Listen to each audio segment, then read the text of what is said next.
Vou falar sobre hoje gozo e o desejo.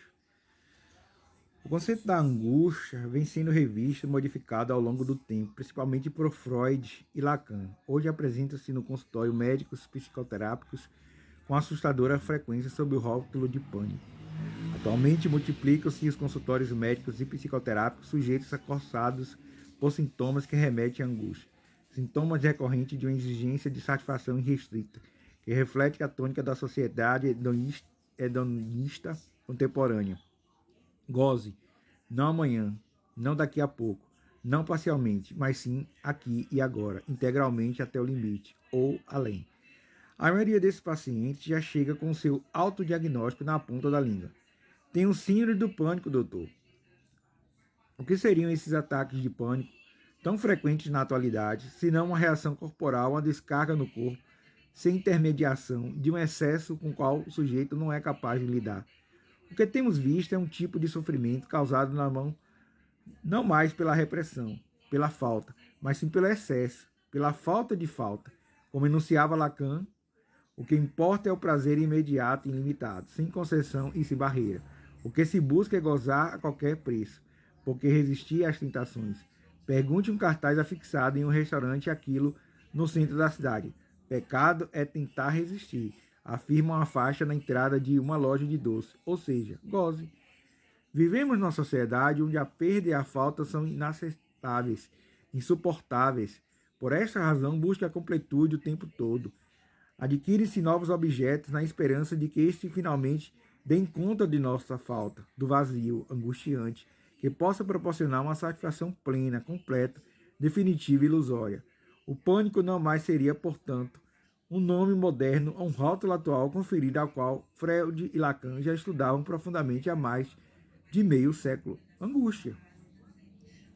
E essa busca desesperada por uma poção mágica que impeça o reconhecimento da falta e da incompletude e do sofrimento é uma das características mais marcantes da atualidade, alimentada diariamente pela nossa própria cultura. Este não querer saber da falta representa certa dificuldade em se estabelecer limites em lidar com a lei. Suscita questões como: qual é o limite? Quanto basta? A morte é o limite? O ilimitado é angustiante?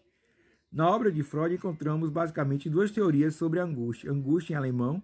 Em um primeiro momento, até 1926, Freud argumentava que a angústia neurótica seria simplesmente resultado da transformação do libido, energia sexual, que não teria sido adequadamente descarregada. Para ilustrar, mencionava que os sintomas corporais típicos da angústia, como dispneia, tensão muscular, suor, tremores e palpitações, seriam apenas fragmentos soltos do auto de copulação. Freud, 1905, página 67. A ideia de transformação da excitação sexual ou do excesso libidinal em angústia deu origem à primeira teoria freudiana, cuja tese é a angústia decorrente do recalque.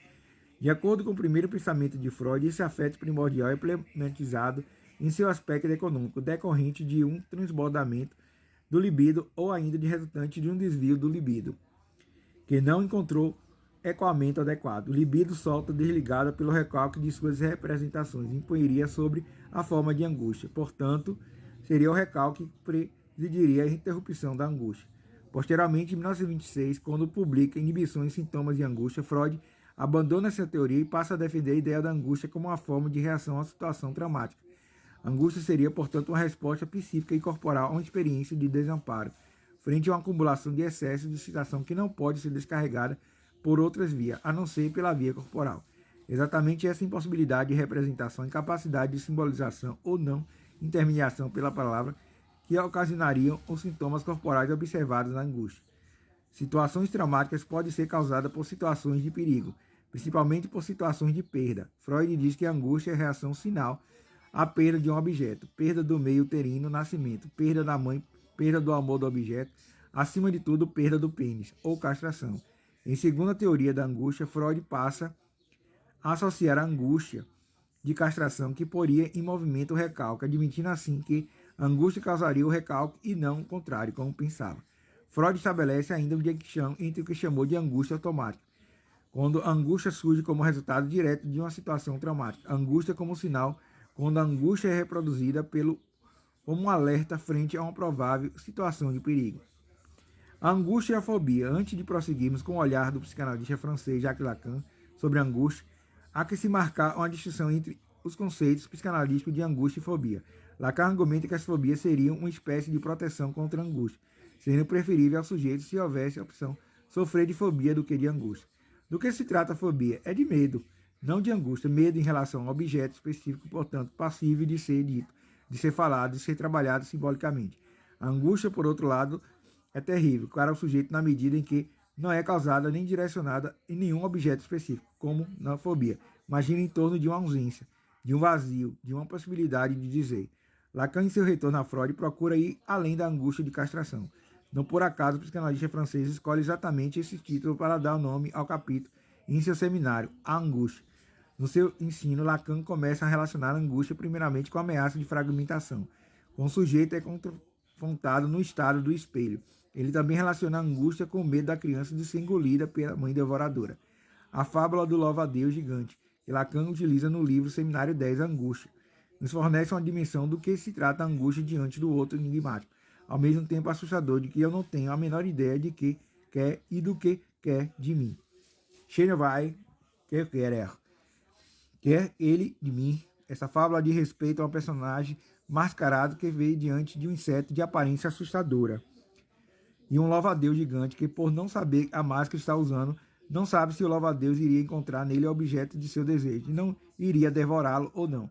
A angústia estaria ancorada, portanto, no desejo do outro, uma vez que não podemos saber do objeto que somos em relação ao desejo do outro. Só imaginaremos, portanto, podemos supor nossa posição do desejo parental. E aí construímos nossa fantasia. Lacan vai elaborar um seminário de sua afirmação na existência de uma relação essencial entre a angústia e o desejo do outro. Ao se referir ao desejo do outro, ele traz a dimensão do outro como lugar significante para a definição da angústia. E Lacan indica, assim, uma relação essencial da angústia como desejo do outro. O que ele quer de mim? Aquilo que seja. Necessariamente minha angústia, nessa relação do outro, o sujeito se escreve como consciente. E é como resultado dessa marca significante, dessa operação de divisão, há um resto resíduo. E esse resto, esse irracional, esse enigma, é objeto e a única garantia da alteridade do outro. A problemática da angústia se vincula no desejo do outro, justamente com a estrutura portadora desse enigma. Chegou. Podemos perceber dessa maneira uma diferença crucial em relação às propostas lacaniana e freudiana. Enquanto Freud argumenta que uma das causas da angústia seria a separação da mãe, Lacan propõe que é exatamente a falta dessa separação que ocasionaria a angústia. A angústia, segundo Lacan, surgiria em função da ausência do seio, mas pelo contrário, a partir de sua presença maciça e sufocante. A possibilidade de sua ausência, ou seja, a ausência da mãe do seio, que de fato não preveniria da angústia. A seguir, a passagem do mestre francês deixa claro seu ponto de vista sobre o assunto. Você não sabe o que é nostalgia do seio materno que gera angústia, mas a iminência dele. O que provoca angústia é tudo aquilo que nos anuncia, que nos permite entrever que voltaremos ao colo. E ele fica perturbado ao máximo quando não há possibilidade de falta, quando a mãe está a todo tempo nas costas dele.